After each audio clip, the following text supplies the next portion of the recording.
Continuando nossos estudos sobre o livro de Provérbios, que é o livro do mês de abril, que também é o mês da Escola Bíblica Dominical. Nós vamos ler apenas um versículo. Este talvez seja o versículo central, é o versículo chave do livro de Provérbios. Ele aparece algumas vezes aqui e também até nos Salmos e em outros textos, em outras passagens bíblicas de forma diferente. Então, Provérbios capítulo 9, verso 10, se pudesse reduzir ou sintetizar todo o livro de Provérbios, ele seria sintetizado neste versículo: o temor do Senhor é o princípio da sabedoria, e o conhecimento do Santo de Deus, é entendimento. Nós vamos meditar um pouco mais à frente sobre esse versículo, mas eu quero destacar aqui algumas informações importantes sobre o livro de Provérbios, que nosso grupo de leitura bíblica tem 50 pessoas e já são 25 pessoas que estão também num grupo paralelo só de Provérbios. A gente chamou de os proverbianos, né? E então já tem esse grupo de 25, a gente está feliz. Então 75 pessoas estão lendo o livro de Provérbios este mês de abril e fazem parte deste grupo, estão recebendo vídeos, informações, curiosidades e as meditações que também nós fazemos aqui. Os irmãos sabem que o livro de Provérbios, ele faz parte de um conjunto, de um grupo de livros chamados livros poéticos, que vai de Jó, Salmos, Provérbios, Eclesiastes e Cantares.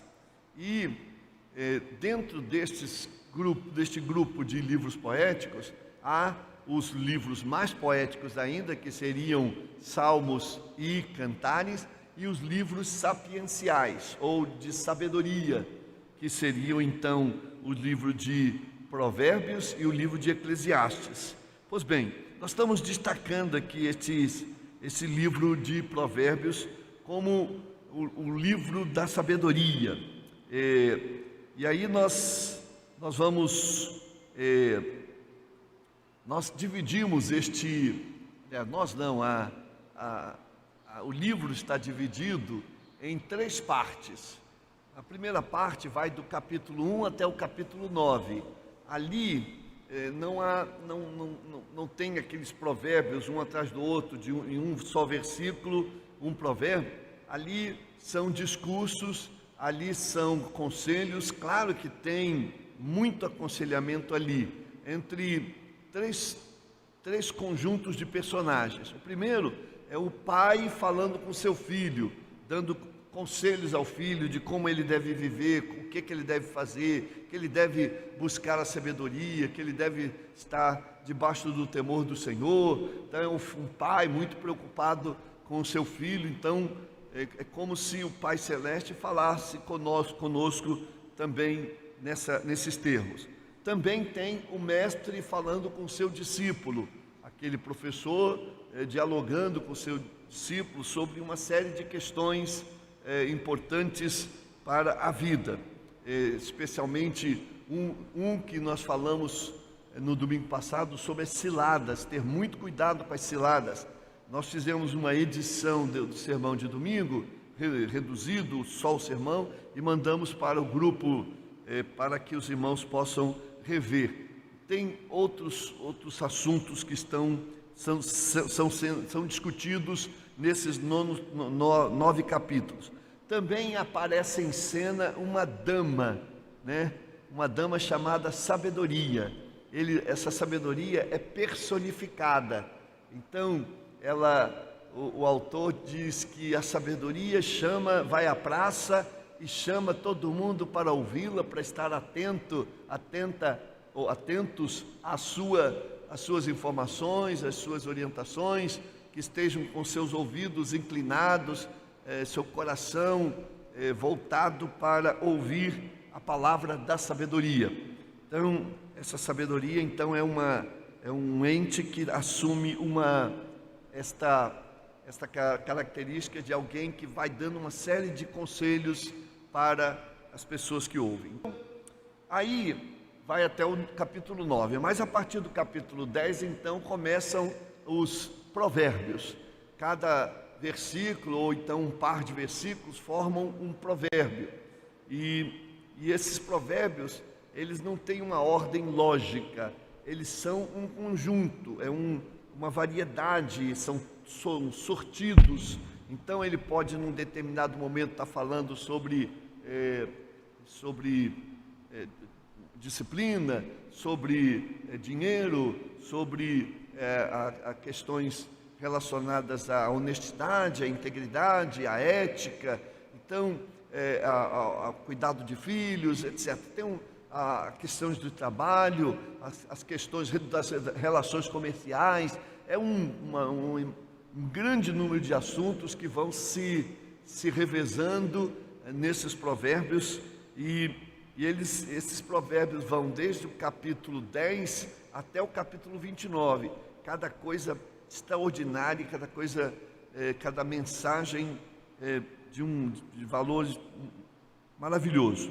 Lá no capítulo 30, o penúltimo capítulo, então, um outro autor chamado Agur, ele também vai descrever, vai apresentar o seu discurso, e por último, no capítulo 31, vai Lemuel. Lemuel vai tomar a palavra e vai, a partir do verso 10, exaltar a mulher virtuosa. E ele então vai descrever esta mulher virtuosa com uma série de características. Mas é interessante que ele faz um apanhado de tudo o que o provérbio vinha ensinando sobre como deve ser nas relações comerciais, nas relações familiares, nas organizações das coisas, nos procedimentos, na atenção e tal. E esta mulher virtuosa incorpora todas estas virtudes. É como se ela fosse uma ilustração de tudo o que foi dito. Essa mulher virtuosa, obviamente, é a mulher ideal, mas não podia ser também homem virtuoso ali. Tanto faz ser uma mulher ou um homem, que ali estaria incorporado ali ilustrativamente tudo o que foi ensinado. Bom, o livro de Provérbios começa dizendo que é do rei Salomão. Eu disse domingo passado que, de fato, Salomão foi um homem extraordinário no sentido de sua sabedoria. Então, talvez depois de Cristo não houve nenhum homem no mundo mais sábio do que Salomão, e supera em muitos os filósofos do seu tempo e etc.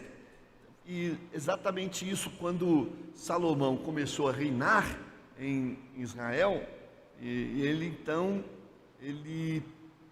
pediu a Deus que lhe desse sabedoria, e Deus lhe deu sabedoria. E disse: você não pediu riqueza, nada, nem poder, nem fama, pediu sabedoria.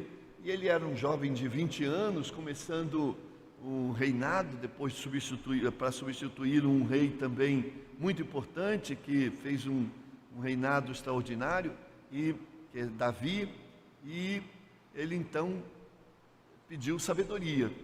E acho que isso é uma coisa importante também. Bom, ele também não, fundamental. Na minha vida, eu prefiro ter sabedoria do que riqueza. Porque se eu tenho riqueza e não tiver sabedoria, a riqueza não vai servir para nada, eu vou botar tudo fora, como todo mundo faz. Eu posso ter uma formação boa, mas se eu muito conhecimento, mas se eu não sei usar esse conhecimento com sabedoria, então tem pouco valor. Então há uma diferença aí entre sabedoria e conhecimento.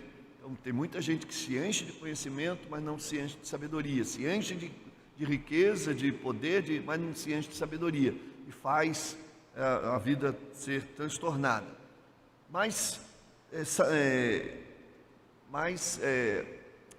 Salomão pediu então a Deus e ele foi reconhecido. 1 Reis capítulo 4, verso 31 a 34, diz que ele era o mais sábio de qualquer outro homem, mais do que o Azeilta Efã, mais do que o sábio Amã, mais do que Cardol e Dada, filho de Maus. E aí ele relaciona os grandes sábios daquele tempo. E a sua fama espalhou-se por todas as nações em redor. Ele compôs 3.000 provérbios. 3.000 provérbios. Então, vocês sabem quantos provérbios tem o livro de Provérbios? Tem 800 provérbios. Então, quer dizer, Salomão compôs muito mais, 3 vezes mais, né? Quase 4 vezes mais do que de provérbios que o livro de Provérbios tem. E mesmo assim, nem todos esses 800 provérbios que tem o livro são de Salomão. Por exemplo, 30 e 31 já são de Agur e Lemuel.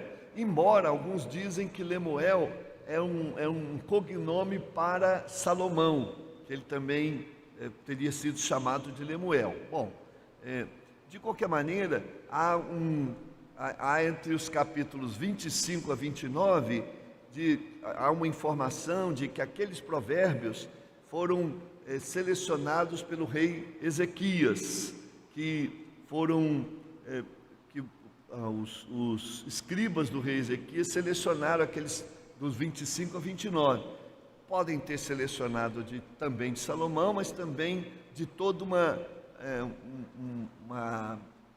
acervo de sabedoria que o povo de Israel teve, e de homens também extraordinários, homens e mulheres extraordinários que também souberam falar coisas sábias. Pois bem, o verso 34 então diz que os homens de todas as nações vinham ouvir a sabedoria de Salomão e ficavam maravilhados com ele. Pois bem, então, como dissemos, então, nem todos são dele, mas mesmo assim sobraram muitos provérbios de Salomão que foram sendo divulgados em todos os lugares.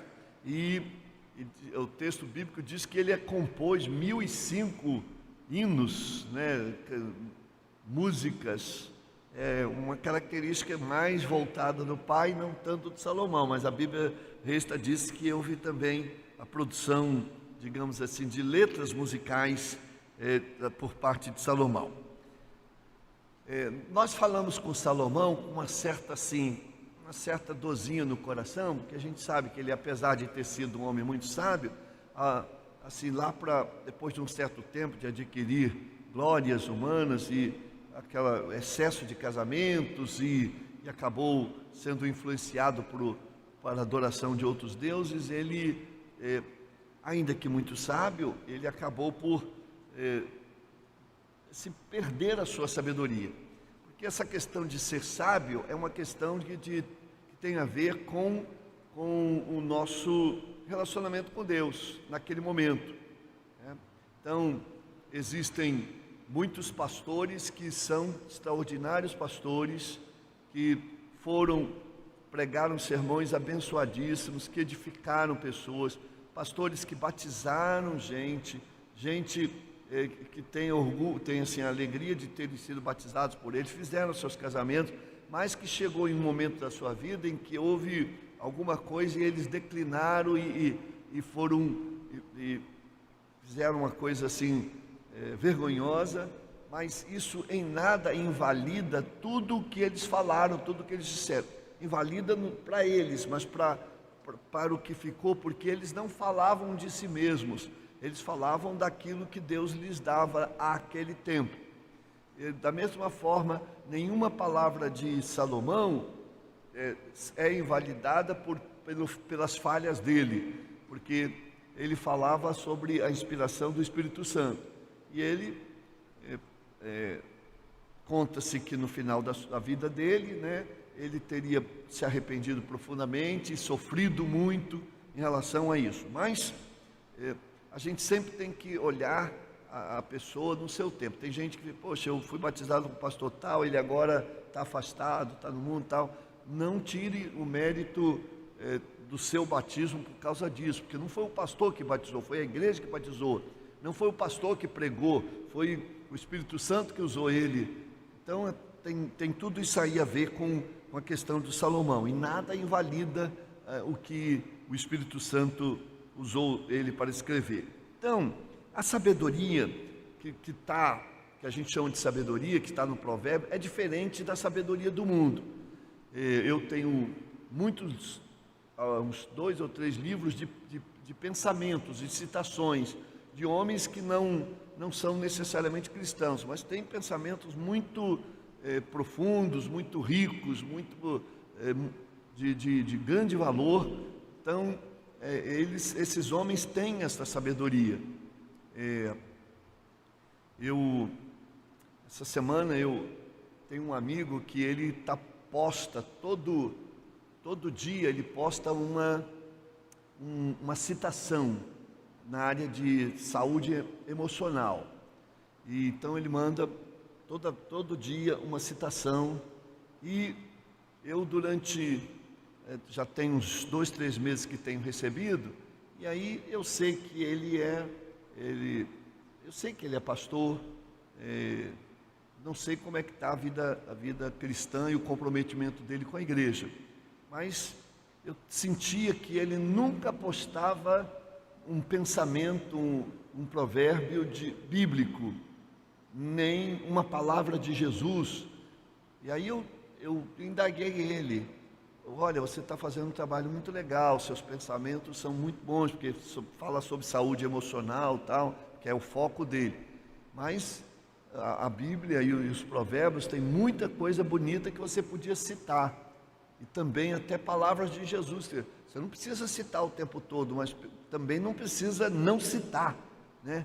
Aí eu brinquei, e a gente era muito amigo, a gente brincava: e aí, cadê? Você apostar toda a fé? Né?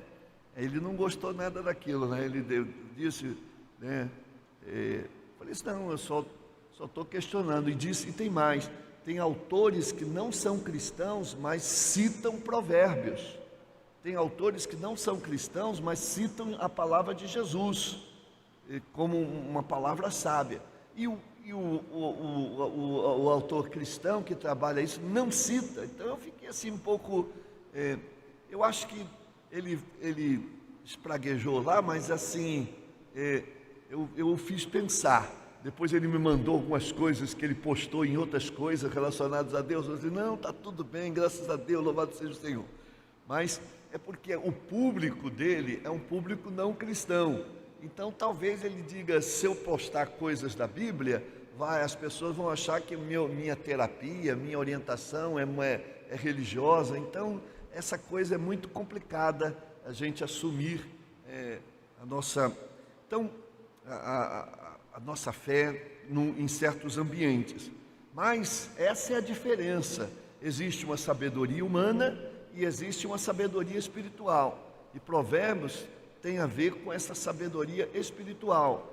É claro que ele vai falar sobre dinheiro, ele vai falar sobre negócios, o livro de Provérbios, mas vai falar com sentido espiritual, com sentido ético que a palavra recomenda. Então, o que é um provérbio? O que é um provérbio? Alguém definiu que provérbios são frases curtas que refletem experiências longas e memoráveis. É a experiência da vida que faz a pessoa pegar aquela experiência toda e converter numa frase só. Então, você lê o Provérbios e o provérbio vem com uma espécie de conselho, vem com ele coloca toda uma experiência longa de vida e memorável numa frase. Por isso que é possível você às vezes pregar um sermão sobre um salmo ou sobre um provérbio só. Então, ele deve então ser visto desta maneira. O provérbio é uma coletânea, como eu disse para os irmãos, são muitos deles que estão ali, e eles devem ser sempre lidos à luz do Novo Testamento. Se algum provérbio parece sinalizar alguma coisa diferente do Novo Testamento, então a gente tem que sempre sintonizar ele ao espírito do Novo Testamento. E o livro de Provérbios reflete Cristo. Não tem a palavra de Cristo ali, não tem nem a palavra Messias, mas o autor do Provérbios, os autores estão pensando num ser humano perfeito, nas ações que o ser humano deve tomar para que ele seja uma pessoa de alto nível moral, espiritual, emocional, relacional com as pessoas e com Deus. E claro, o paradigma nosso para isto é Jesus Cristo, né? Então, temos que ler então os Salmos sempre com essa perspectiva espiritual, que a nossa sabedoria é mais do que uma sabedoria, digamos assim, uma sabedoria humana, né? É uma sabedoria divina. Então, por isso que ele está na Bíblia. E apesar de ser um livro na Bíblia, mas ele está dentro de um livro maior, que é as Escrituras. E aí nada pode destoar do livro maior que é a Bíblia. Agora aqui umas coisas interessantes. Por exemplo, o livro de Provérbios, ele não são promessas. Então você não pode usar o livro de Provérbios como promessas. Também não são leis, mandamentos, né? Nem também são profecias, né? O livro de Provérbios é uma reflexão sobre probabilidades. Probabilidades. Se você fizer isso, isso, isso, você vai acontecer isso, isso. Não necessariamente que vai acontecer, mas há uma enorme chance que aconteça. Se você viver honestamente, encontrará seu caminho aplainado. Mas, então, os autores, comentaristas, estudiosos do livro de Provérbios enfatizam isso, que não é um livro de promessa. Por exemplo, quando você diz assim, quando o provérbio diz, instrui a criança segundo o objetivo, em outra versão aqui, que você tem para ela, e o mesmo com o passar dos anos não se desviará dele. E na versão que a gente mais conhece, ensina o menino no caminho, ou a menina no caminho que deve andar, e quando envelhecer não se desviará dele. Então, ali não é uma promessa, ali é uma probabilidade. E a gente sabe que às vezes a gente ensina nossas crianças no caminho do Senhor, dentro da igreja, mas as influências do mundo e todas as afetações fazem com que esta criança que foi ensinada ali acabe numa situação muito triste, né? Que a gente não esperava. E às vezes a gente se sente até culpado porque não instruiu. Mas se eu tivesse instruído, como diz o provérbio, certamente ela não se desviaria, ou ele não se desviaria. Então, é porque interpretamos provérbio como se fosse uma promessa, e não é uma probabilidade. Então, e a gente precisa entender isso, que a gente vai trabalhar nessa direção, e a probabilidade de que quando a gente cria as crianças no caminho do Senhor, elas vão permanecer no Senhor, a probabilidade é muito grande, mas não é uma conta fechada, de absoluta certeza de que isso vai acontecer. Então, tudo que se lê em Provérbios, se você quer ter uma vida correta, anda desta maneira, vitoriosa, anda dessa maneira, mas pode ser que você ande desta maneira e coisas aconteçam no caminho e que de alguma maneira frustrem esse plano. Mas espera aí, eu fiz tudo o que era certo, por que não deu certo? Bom, a probabilidade de 90%, 95% ela é de que desse certo, mas alguma coisa aconteceu e que não invalida o ensino de viver ali, e que poderia ser muito pior. Por exemplo, se você não ensinasse o menino no caminho que deve andar, as chances dele se desviar seria infinitamente melhor. A probabilidade é que ele se desviaria, porque não ensinou, né? Mas quando ensina, a probabilidade de ele andar no caminho do Senhor então é maior. Pois bem, a palavra sabedoria aparece 48 vezes no livro de Provérbios, né? E essa palavra sabedoria, no original, é a palavra Hokmah, no hebraico. E sabe o que quer dizer Hokmah? Quer dizer habilidade. Ela é traduzida como sabedoria, mas o sentido é de habilidade. Mas por quê? O que é habilidade? Habilidade é uma coisa que você faz bem, que você faz e por você ter aquela habilidade, a coisa fica bonita, bem feita, porque você tem habilidade. Então, as pessoas têm o conhecimento, também a habilidade. Sem conhecimento não serve, você tem o conhecimento e tem a habilidade. Então, essa habilidade faz com que a pessoa faça as coisas bem feitas. Quando, lá em Êxodo 31, quando fala de que Deus separou alguns para fazerem objetos manuais para o templo, e dizia que aqueles homens eram cheios de habilidade. É a mesma palavra, Hokmah, habilidade, mas que Provérbios traduz como sabedoria. Como é que vamos entender isso? Entender da seguinte forma: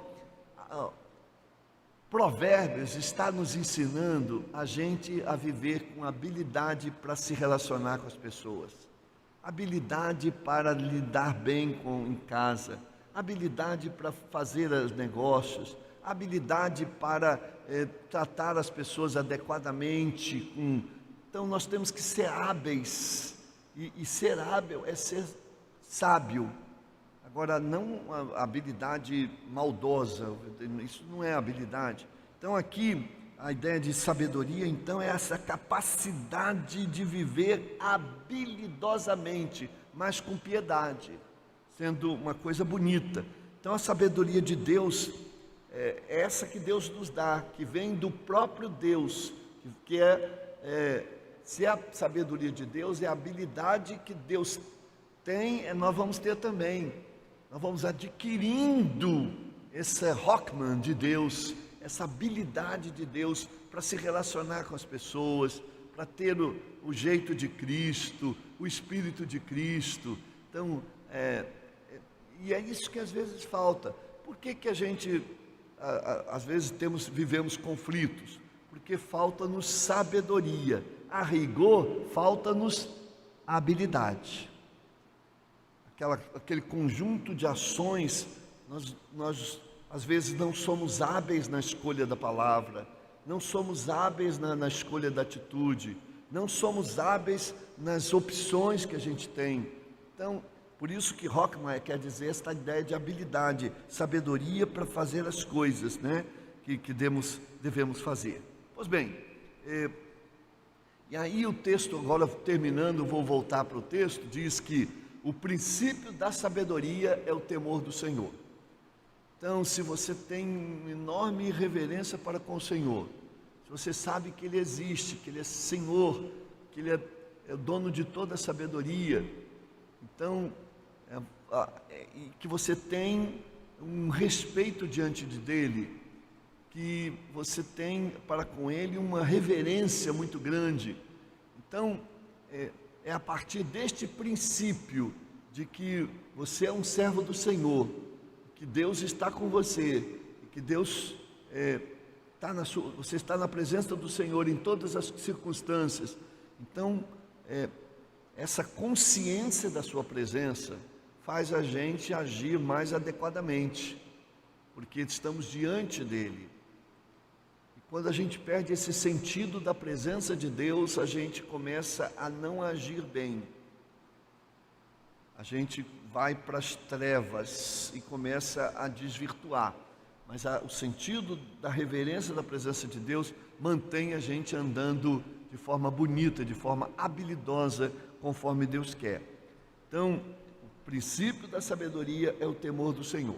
Se você não tem o temor do Senhor, se você não tem a reverência ao Senhor, se o seu coração não está inclinado a amar ao Senhor e honrá-lo e a ter a consciência da sua presença permanente na sua vida, a sabedoria que você tiver vai ser uma sabedoria distorcida. Você vai ser sábio, vai ser, digamos assim, malandro para se livrar das encrencas, mas não sábio para agir conforme Deus quer que nós hajamos. Pois bem, esta é a ideia. Por isso, o temor do Senhor é o princípio da sabedoria. Toda a sabedoria de Provérbios parte deste princípio. Cada provérbio, cada 800 provérbios parte deste princípio. Que o princípio é o temor do Senhor. Se não houver temor do Senhor, aqueles provérbios não vão servir. Nós vamos ser um hipócrita, nós vamos fazer por fazer, para agradar as pessoas, ou para nos dar bem, ou para não sei o quê, mas para nós cristãos, o que prevalece mesmo, aplicarmos todos aqueles ensinos dos provérbios, é porque o que nos move é o temor do Senhor, é a reverência para com o Senhor. E quanto mais temor, mais próximo da sabedoria e da habilidade de Deus para fazer as coisas nós vamos estar. Quanto menos temor, mais longe da habilidade de Deus. Em outras palavras, quanto mais temor, menos pecado. Quanto menos temor, mais pecado. Então, que Deus nos ajude a aplicarmos os ensinos de Provérbios, e não só de Provérbios, mas de todo o ensino bíblico, com temor no coração. Com um reconhecimento de que nós estamos diante de um Deus que tem toda a sabedoria, dono de todas as riquezas, de todas as sabedorias, e que toda a riqueza da ciência, e que Ele vai estar conosco se a gente o reconhecer e depender dEle e ter um temor santo diante do Senhor. Amém.